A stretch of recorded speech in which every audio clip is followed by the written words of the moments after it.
My name is Catherine Sims. I am the National Director of Community Outreach for the National Black Law Students Association, and we are so excited to have you here today. I know the session right before this one was about wellness and mindfulness. It was led by our incredible Attorney General, Felix, who's in this room right now. So big shout out to Felix. Thank you, Ms. Sims. You're welcome. So I think we can go ahead and get started. So today's discussion is with none other than the Executive Vice President and Chief Legal Officer of the Obama Foundation, Ms. Alfreda Bradley Kaur. Today's discussion will honor the legacy of the country's first two Black attorneys, Macon Bowling Allen and Charlotte E. Ray. So in this moment, this discussion, our time together, we are going to take this time both to look back and to look forward, just looking at the legacy of the Black attorneys that came before us and thinking about what is in the future to come for us. So as I mentioned, Alfreda is the Executive Vice President and Chief Legal Officer for the Obama Foundation. She is an accomplished corporate executive, business advisor, and civic leader. She is a highly regarded strategic thought leader known for her enterprise risk and strategy expertise in healthcare, insurance, financial services, and transportation industries. Alfreda thrives in organizations undergoing dynamic and disruptive change and is a leader in strategy, legal, finance, regulatory matters, operational insights, and human capital management. She was the principal advisor for the Bradley Kaur Enterprise Risk and Strategy Group, where she provided confidential C-suite advisory services for emerging businesses. During her 23 years at General Electric, Alfreda held senior executive, general counsel, and leadership roles in global legal and operations divisions, with annual revenues of $2 billion to $125 billion annual revenues in over 100 countries. Over the course of her tenure at GE, she managed and transformed business and law departments, including legal, compliance, regulatory, product, and licensing. Alfreda was an architect of diversity and inclusion, change management, and talent development initiatives, including being a national operating leader for the General Electric African American Forum. Alfreda is a longtime resident of Chicago and is actively involved in civic and community efforts as a board director for Ann and Robert Children's Hospital of Chicago, for the Chicago State University Foundation, and as a strategy advisor committee member to the CEO and board of Advocate Aurora Health. She is a member of several national organizations, including Executive Leadership Council and Black Directors Health Equity Agenda. Alfreda earned an MBA from Northwestern University's Kellogg Graduate School of Management, her JD from the University of Pennsylvania Law School, and a BA from the University of Pennsylvania. So I know we're on Zoom, but y'all can use reactions, drop things in the chat. Please give a very, very warm welcome to Ms. Alfreda. We are so honored to have you. I am really, really just honored to speak with you. It's such an amazing time for us. I'm just so grateful to be here with you. So it's my pleasure. Yeah, so excited to be with all of you. And I had an opportunity to take a look at your program and agenda, and it is absolutely fantastic. Yes, I don't know if you can see the chat or if you saw the reactions, but people are saying hello and thank you. So thank you. Hello back and thank you. So let's get going. Yes, let's get going. So I think a really appropriate place to start our discussion today is talking about legacy and some influential attorneys. So our talk is named after Macon Bowling Allen and Charlotte E. Ray.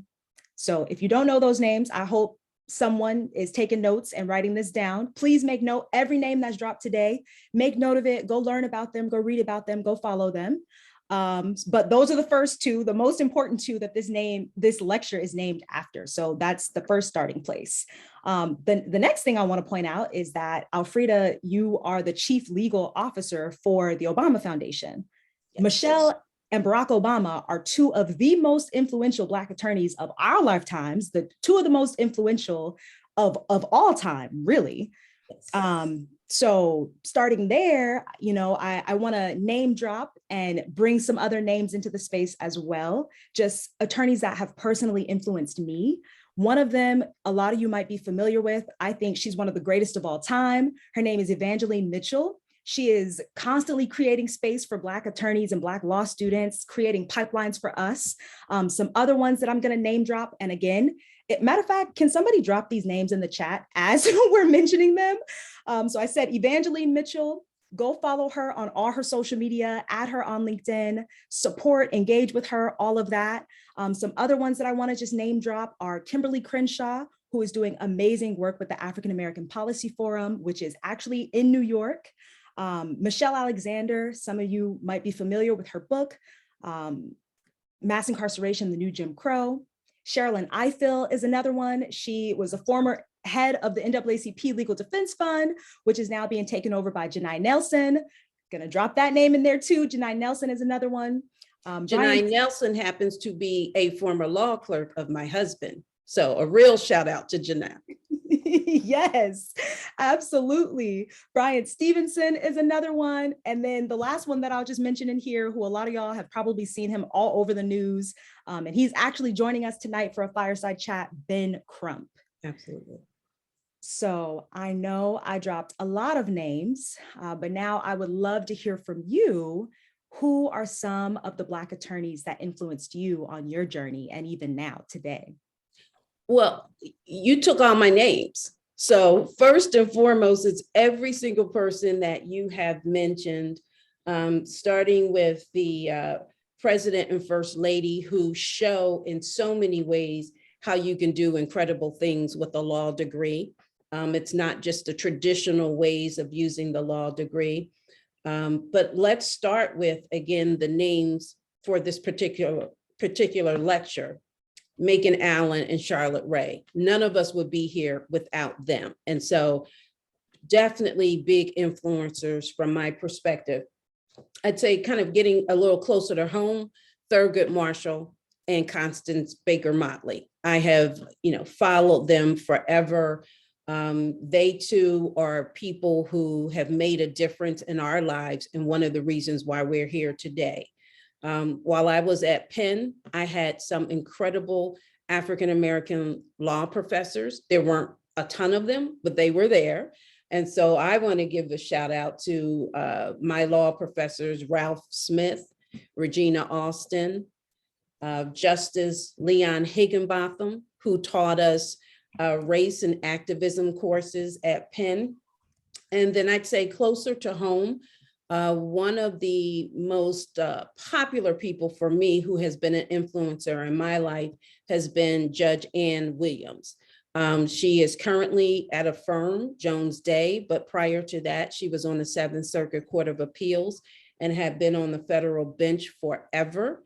And she has been a friend, a mentor to so many people. And she also did something that is pretty incredible. She, years ago, pulled together a group of African-American federal judges to make sure there was a network and a place for them. So the fine point there is no matter in what stage of your career, there's always going to be a need for relationship, for a network, just like what you guys are doing today. She pulled together something like that for Black judges. And last, but certainly not least, talking about Black judges, I would say my husband, who was a retired federal district court judge, a Clinton appointee during his first term. He has mentored, coached, developed some of the most incredible law clerks. I'd say as a Black man, probably one of the smartest, kindest, most confident people you would want to know. But he's one of my influencers because I see every single day his giving back, including, like I said, making sure that he's always had African-American law clerks, as well as developing youth today. So we just did a very long list. But the good news is we have a long list and we could probably even name so many more if we had the time. Yeah, I was rattling some of those off the top of my head. And you were too. That list was pretty extensive. Yes. It was. Could you share your husband's first name as well so we can add him to our chat? I'm laughing because they'll come me for that, but David Core, Thank you. U.S. District Court for the Northern District of Illinois. Amazing. Well, we are grateful for him and grateful for you. So you mentioned that some of the names that you just shared with us are folks that you were, wow. Okay, so I don't know if you can see the chat, Alfreda, but our Attorney General Felix actually met your husband when he was in high school. So look at the influence already on this. Small world. Yeah. That's why you got to behave yourself, because you never know who you're going to run into later on. So keep that in mind. That's a lesson right there. That's so true, because I feel like even though it seems like there's so many Black attorneys, like even, we're just running through this list of all these names, I think the 5% really is small. Like we all kind of know each other, or we at least know somebody that knows one of us. Somehow there's a connection. But so some of the people that you were mentioning you mentioned some of your law professors and just how they kind of shaped your journey. So I was hoping that you would talk to us a little bit more about your career path and how you went from law school, you went to business school. How did you end up in your current role with the Obama Foundation? Sure. I may not look it, but there's a lot of years between now and law school. So I am not going to go through the whole 30-something years, but I will tell you, I am a Philadelphian, a native of Philadelphia, West Philadelphia at that, and went to University of Penn for undergrad and law school, and was a local yokel kid who had done well in school. And so got a chance to go in and get scholarships there. Interestingly enough, when I was finishing law school, did a clerkship, moved to Chicago to do a clerkship, and then from there worked at 2 large law firms. Not surprising, probably just like today, there were, you can count on 1 or 2 hands, the African-American partners and associates at these various law firms, but had a wonderful experience, but actually knew while I was at the law firm, scenario, that being in a firm was probably not the best for me. Nothing wrong with law firm life, but I wanted to be more of a business lawyer. And so I ended up going in-house, and I joined GE and ended up staying there for 23 and a half, not that I'm counting, but 23 and a half years, where I did a variety of different things, literally all over the world. Practiced law in 6 out of 7 continents and did all kinds of amazing things. But during that time, while I was at GE, I actually went back and got my MBA, partly because being in-house, there is so much business associated with the law when you are in-house counsel that to me, it just made sense to have a stronger business background. So I did that. And after close to 25 years, had an opportunity to do an early retirement, did that, decided I was going to be an entrepreneur and start my own enterprise risk company. Was 2 years into that when the opportunity for the Obama Foundation presented itself. And while I was at a time where, there was one side of my brain saying, hey, super retire, go learn golf, get on the beach, all that cool stuff. There was another part of my brain that was saying, how can you not do this? If part of my DNA was giving back and, making sure that everyone had the tools necessary to be successful, which is what happened with me. I always had great mentors and sponsors. It was an easy call to say yes to joining the Obama Foundation, which has been an incredible experience. I feel like I am using all of those 30-something years of experience, whether it was law clerk to law firm to in-house counsel, all of that kind of wraps itself in a nice bow now, as I'm doing some incredible work with the Obama Foundation. So that's 30 years in about 5 minutes. I think that was a beautiful synopsis. You really painted a picture. I really appreciate that too, because I feel like so many of us have very unconventional pathways.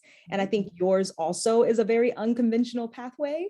I love the fact that you thought about it and said, you know what, I actually think it would benefit me to have more business knowledge and going and getting the MBA to help support you with that. So thank you for sharing that with us. You, towards the end, you were mentioning, just how you couldn't turn down the opportunity with the Obama Foundation just because of the incredible work that they're doing and just how it ties into everything that you are about and your DNA and your passion for giving back. So would you talk to us about just some of the work that the Obama Foundation is doing and some of the projects that you're excited about, some of the issues that the Obama Foundation is currently working on? Sure. I just talking about the foundation itself, that could take up the time for the whole conference. So I'll just give you a couple of snapshots. The bottom line is, I'd say you guys follow the foundation because some incredible work is coming out of it. When you think about what the Obama Foundation stands for, it's about taking hope or bringing hope to action. It's about inspiring and empowering people to give back to their communities and to be leaders within their communities. And so in a nutshell, the Obama Foundation is literally building the next several generations of leaders who are going to make change in their local communities around the world as well.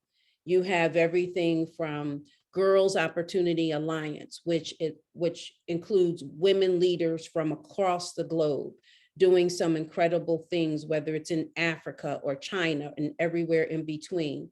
You've got My Brother's Keeper, which is the president's signature focal point for young men of color. And how do we manage and make sure that we've got tools and resources available to support men of color in all of the cities across the country?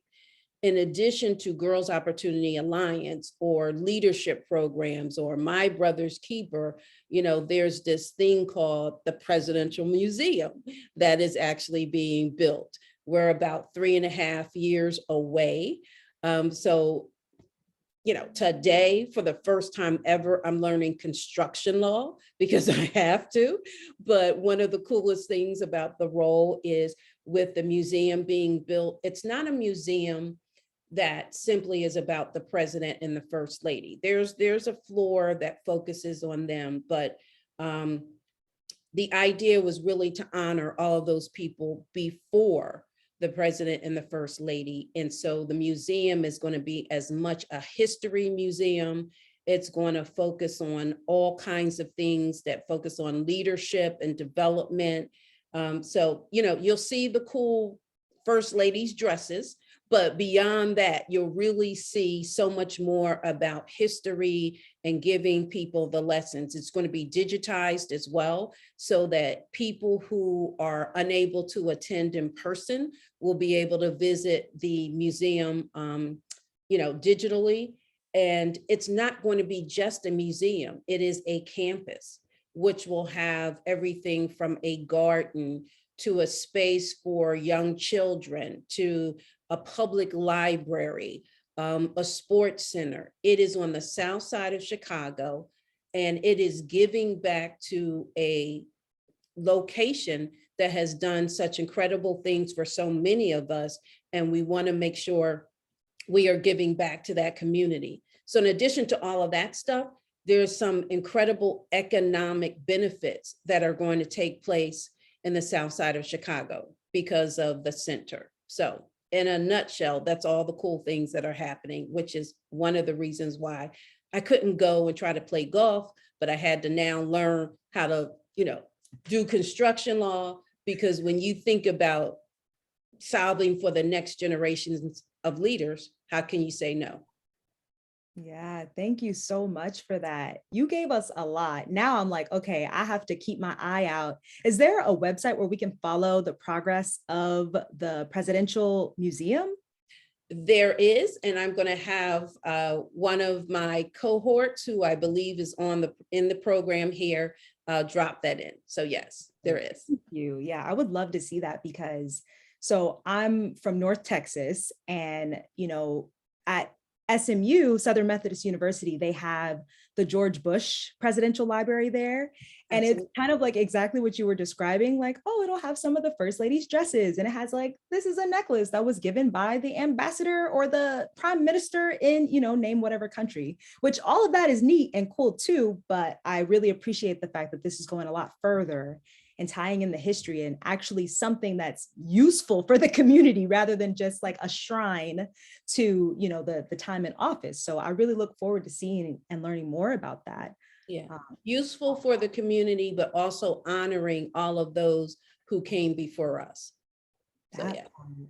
Thank you so much for that. So I know you've alluded to some of this, I think, through every question that you've answered so far, but I do want to give space specifically for you to just expand on your why.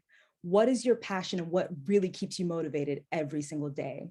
Because I know for me, even just as a law student, when I think about my classmates and, oh man, like, do I really want to read this outline? Do I really want to brief this case?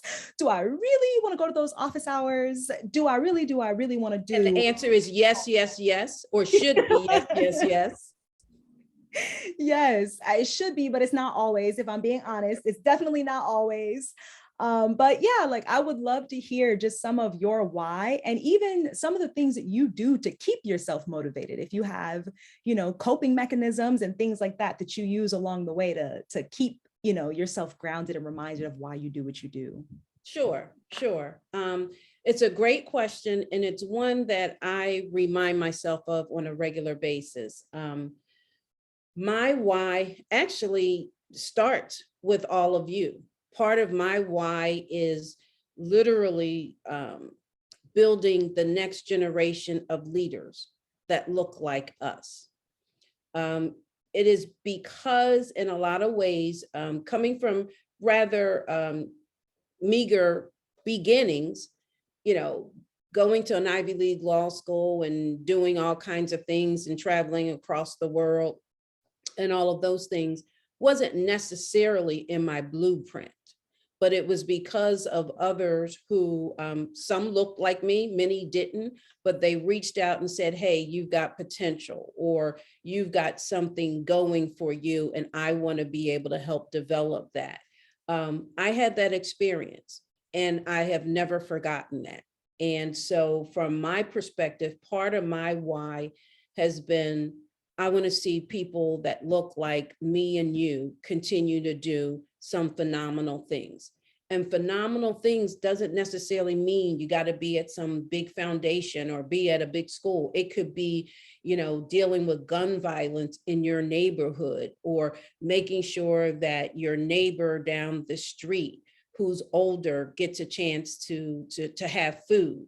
So my why has always truly been about leadership, building up, and giving back, because those are the things that were given to me. So whether it's with my own family, and my family is part of my passion, but as part of my profession, my passion has been really impact and giving back.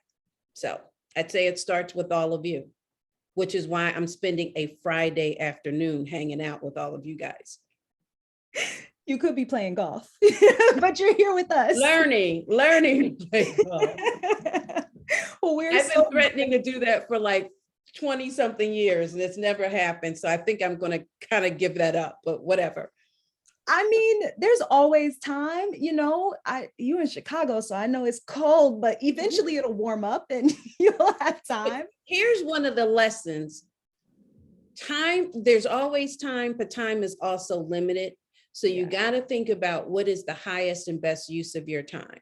Mm-hmm. Think about that, and always just make sure you're using it and choosing it in a way that makes you feel at the end of the day that you've accomplished something, whether large or small, you've accomplished something. You asked a question of how do you, keep motivated or whatever. I'd say for all of you, taking care of yourself, body, mind, spirit, the whole 360 self is so important. If you guys are anything like the way a lot of us were in law school, oh my God, law school and, exams and getting a big job and blah, blah, blah was like everything. And you could almost lose perspective if that was the only thing you focused on. I'd say, make sure that you have your own personal board of directors, friends and family who will keep you going, friends and family who will tell you, yes, you can, and yes, you can do this. But also the friends and family that will tell you when, when you're not doing what you're supposed to be doing and you're not doing the reading and the exams and all that stuff, somebody who's going to kind of kick you when you need to be kicked. But a big piece of whole self is having some really good people around you who say to you, I see you, I believe in you, I'm going to support you. But that's expecting that from the outside. What's even more important is you're being able to say that to yourself. So I would say, make sure that you're focused on body, mind, spirit, not just the good grades, not just the working hard in law school, which I hope all of you are doing, but making sure you're taking care of yourself in other ways and staying connected to your communities. Thank you so Don't know much. if I answered your question, but You did. that's what I'm sticking to. No, that was a perfect answer, because I think for me, part of how I take care of myself is being in community, like just with us. Like, I think these talks, I feel like each time, like this is the second time that I've got to speak to you, and it's filling me up. Like it's filling my heart, filling my spirit. This is the kind of stuff that helps me keep going and say, okay, I don't want to, but tomorrow morning I'm gonna get up and study. This is what helps me keep going. Right, exactly. Yeah. All of you guys have a pass, since you're right in the middle of the conference, to just kick out and enjoy yourself and have a good time. But on Monday, everybody's got to get back to doing what you got to do to pass all of those exams and get the grades and write on law review and get the jobs and blah, blah, blah, blah, blah.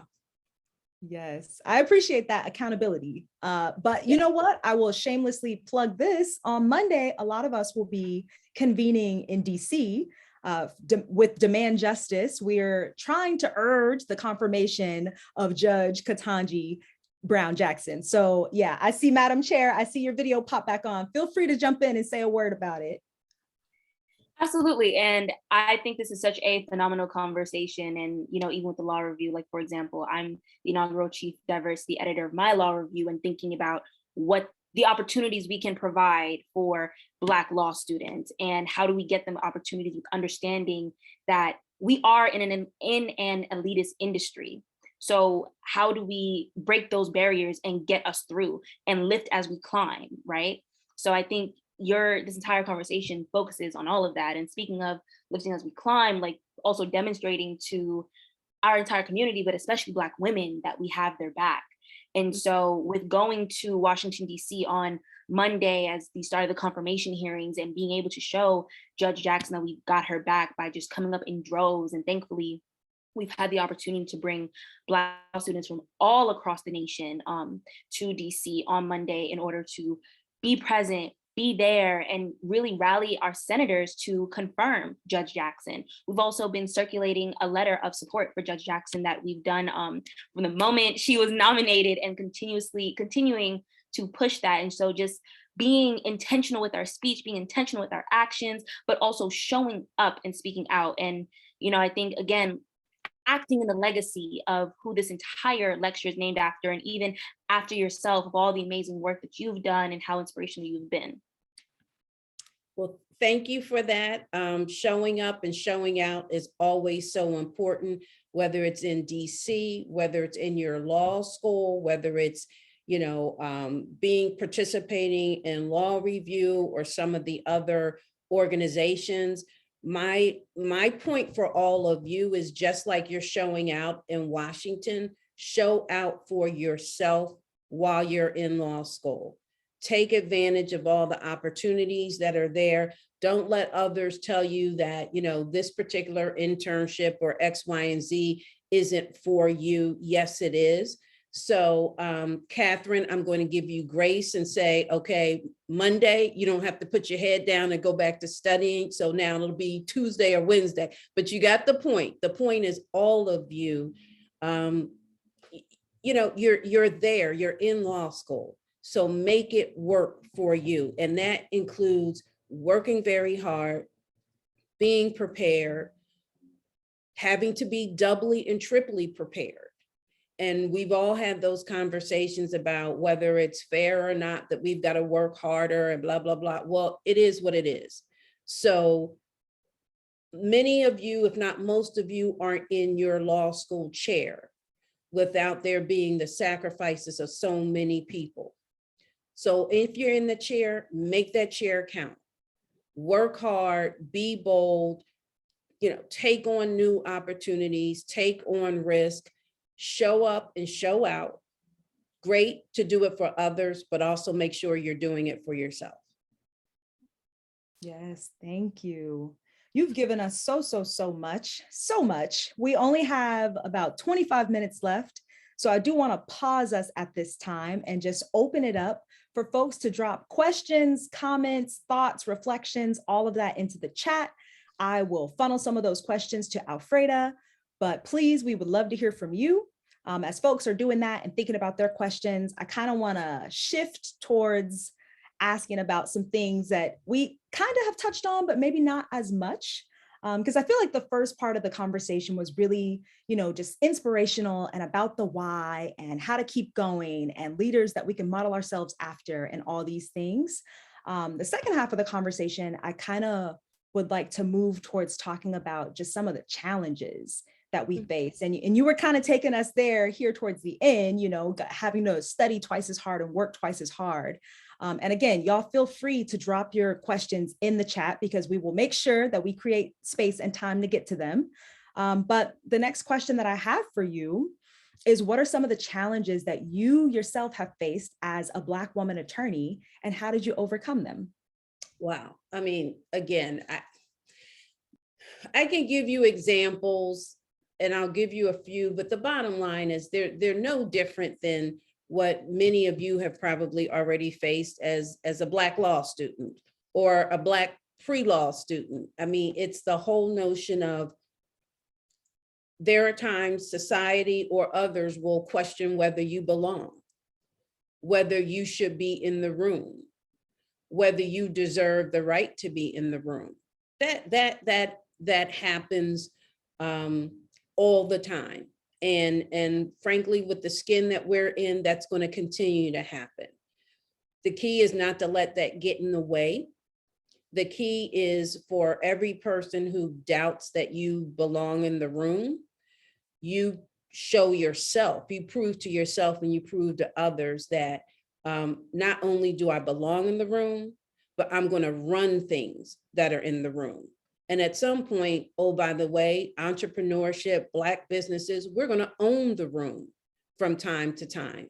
So yeah, questioning whether you belong, questioning whether you were in the chair because of diversity and all of those things and quotas. And, those things will continue to happen. You shake it off and you move on. You also take advantage of when people underestimate you. Don't get mad about it, get even. Use people underestimating you to your advantage. I'll tell you a very quick story, but it's impactful about how you give back and how you keep other people going. Second year law student, or second year law at a law firm. So second year associate, big law firm, trying to get work like everybody else, you knocking on doors, you eat what you kill at a law firm. So you got to get the work, and wasn't always getting the work. Turns out that there was a case that ended up in court before the very judge that I had mentioned, Judge Ann Williams. Well, not surprising, once a case got in front of Judge Williams, an African-American judge, all of a sudden people found me in the law firm, so while I was knocking on the doors, sometimes getting ignored, when that case came up, I got an opportunity. Fast forward, initially, one gets offended. Oh my God, that's so obvious. You're only bringing me in because of who I am and blah, blah, blah. But then there was a part of me that was like, okay, well, at the end of the day, if I got to carry the briefcase, then I'm carrying the briefcase, but at least I get the experience. Well, once they're in the courtroom, case went on for quite some time. And near the end, they were talking about doing discovery. And literally, as we were ending, Judge Williams just said very casually, oh, this is a very aggressive discovery schedule. I'm certain that Miss Bradley, I wasn't Bradley Core at the time, but Miss Bradley will be actively involved in that discovery activity. All she had to do was, as a Black judge being in a Black robe on the bench, use her power to make sure that what could have been a slight and what could have been, well, we're now in front of a Black judge, so let's find the one associate that we have and, you know, march her in. She used her power to make sure that if I was in the room, I was going to get the experience. And I absolutely never forgot that. And so the point there is, even in situations where sometimes you're invited to the room, but it could be for interesting reasons, or frankly, not the most appropriate reasons. Once you're in the room, be in the room and take over the room. Does that make sense? Yes. I was ferociously typing notes like, oh man, I need this. I needed to hear this. You gave us so much. Oh man, I don't even know where to start. The way you described a Black woman in a Black robe on the bench using her power to make sure that you were seen and that you were acknowledged and that you weren't being abused by your firm. This is reminding me of a conversation that we were having last night. So Evangeline Mitchell, just going to shamelessly plug her name again. So Evangeline Mitchell has this incredible short film called Becoming Black Lawyers. It's about 25 minutes long, and it's 5 different attorneys that she interviewed, just sharing their different experiences. They were talking kind of like how we're talking right now. And at the end of the film, you know, we were just kind of having a moment to reflect on it and give our feedback. And we were talking about what you just mentioned, like sometimes you're in the room for the wrong reason. It's like you're being underestimated, or, oh, you're just the diversity, so we're going to bring you here. But I can't remember her last name. I know her first name, it was Rachel. Rachel was on that call last night, and she said, you know what, that's okay. I can get in the room because I'm a Black woman, but you know what? It takes all of my talents and my gifts and all of that for me to stay in the room, for me to take over the room. So I really appreciate you for lifting that up, because it does get tiresome. Like, I get frustrated at my school because it's like, y'all are looking at me like, oh, you got this civil rights scholarship. I'm like, yeah, and my LSAT and GPA is higher than y'all's. It's higher than the median. So no, like, we really are twice as qualified as they are, but we still get looked at as though we're lesser than. So I appreciate you for flipping it for that perspective of, that's okay. However you got into that room, and whatever they think about you being in that room, you That's own right. that space anyway and take up that space. And the last point there, I would say, is, and once you're in the room, I wasn't, you know, a Black judge in a Black robe, but when I became general counsel in a number of different businesses where I got an opportunity to give people of color business, partners and associates, I made sure that some of these firms that, you know, you could count us on one hand, understood that as general counsel, they were going to have to come correct. And if they wanted my business, and I didn't have the robe, but I had the power of purse to give out business, that I wanted to see more people like us. And so all of you will have an opportunity to, whether it's even now or certainly as you get more experience in your career, to use your robe, to use your position to make sure it's not simply about you, but you're making sure that it's about other people. So I always thought about what Judge Williams did for me. And every time I had a book of business and we were looking at law firms and associates and people like that, I I had some tough conversations from time to time with some of the law firms about their diversity or lack thereof. I love that. You said they better come correct. Yes. We still have a lot of work to do, but you know, Yeah, we we keep do. doing it. That's why you guys are having the conference today or the last couple of days. You keep doing it. Yeah, well, thank you. So I think we only have time for one last question. We've got Mhm. about 15 minutes left. So I love the fact that you have been just highlighting leadership throughout this entire conversation. And part of what you were lifting up was just the fact that once we have these positions of leadership and power, that's where we can really lift each other up. You know, we can use that power to create more space for more of us to be in the room and to help more of us get into these positions. So my question, you know, a lot of us on this call are in leadership positions and are still wanting to learn and grow as leaders. I know you mentioned the Obama Foundation has some leadership programs as well.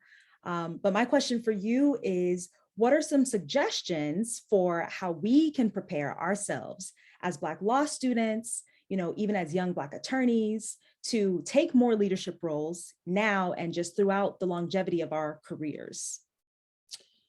It's a great question. I'm going to start with probably an unpopular comment, and that is the leadership piece is great, but take care of home first.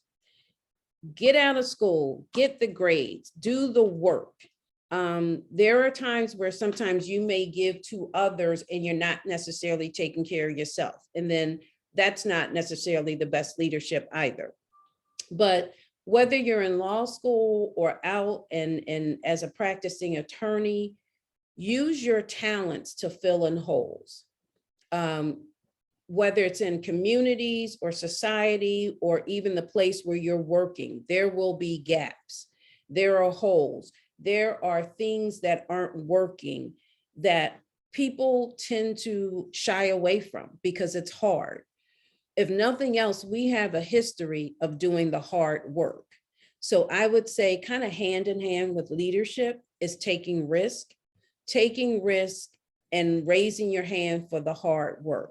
So part of the leadership piece is, one, great leaders take risk. They do some of the hard work that no one else wants to do. Great leaders are courageous. They take on issues that are unpopular oftentimes with maybe mainstream, but you do it anyway because you feel like there's a need. Great leaders are curious. You're always open to understanding and trying to see what else is out there. And when you ask, you know, how do I be a leader? What do I do? Like I said, be curious, see where there are holes, see where there are gaps, see where there are needs. So those are just a couple of suggestions, but use your curiosity, use your courage, be risk takers to start to make a difference in whatever communities you're a part of. Thank you so much for that. Mhm. So I want to give you, look at that. Oh, look at the chat. Thank you, Patience, for capturing. She has a nice synopsis of what you just said. Okay, we got to call this Alfreda's leadership bullet points or something. This is really great.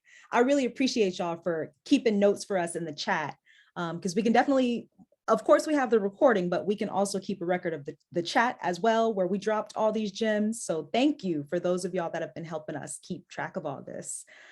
So I just want to give a second. So we got this recap on the leadership, but I do want to give a second for you to just give us a couple of takeaways that we can leave with. Okay. We're going to call this Justice Jewels. Okay. So, you know, you guys are social justice. You're doing this program. You're fighting the good fight. So these are going to be some justice jewels. I'd say start with embracing who you are. You are the only one that's you. Not trying to copy somebody else. Do the best you that you can. And that means embracing all of who you are. You know, The stuff that you think are quirks or kind of weird or different or whatever are frankly some of the things that make you as good as you are. So embrace you, do the hard work, and don't complain about the fact that we got to do twice as much or 3 times as much. It is what it is. Continue to still do the hard work. Don't overcomplicate things.